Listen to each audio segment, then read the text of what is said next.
કચ્છ જિલ્લાના માંગરોળના ધામરોડ ખાતે આવેલી પીપી સવાણી યુનિવર્સિટી ખાતે 45 મીટર ઊંચો રાષ્ટ્રધ્વજ ફરકાવ્યો।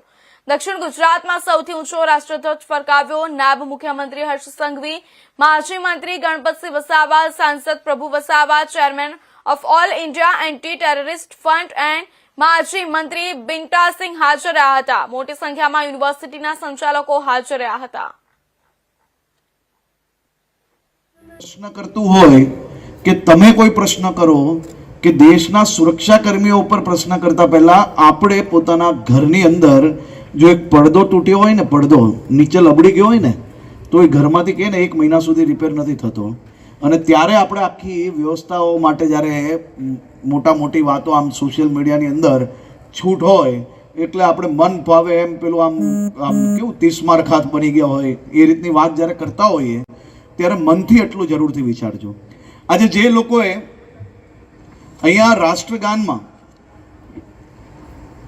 રાષ્ટ્રધ્વજને જેને સલામી આપી છે એવા કેટલા લોકો હતા અહીંયા બેઠેલા? દિલથી આપ્યો હોય એ જ હાથ ઊંચો કરે બધાએ।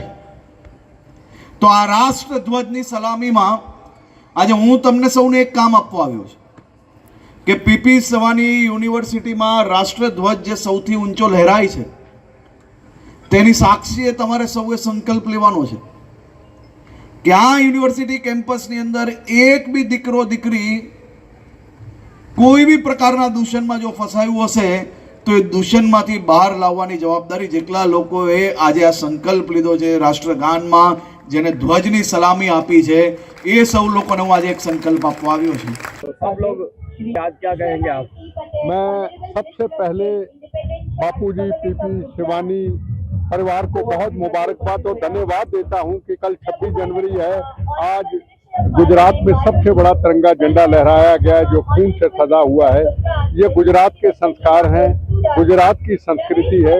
ये बहुत बड़ा संदेश देती है कि आने वाले वक्त के अंदर हम भारत माता की आज़ादी की रक्षा करें। और जिस तरह सर ये अपने हिंदुओं के साथ जो हो रहा है बांग्लादेश और पाकिस्तान में, उसका पूरा जवाब दिया जाएगा टाइम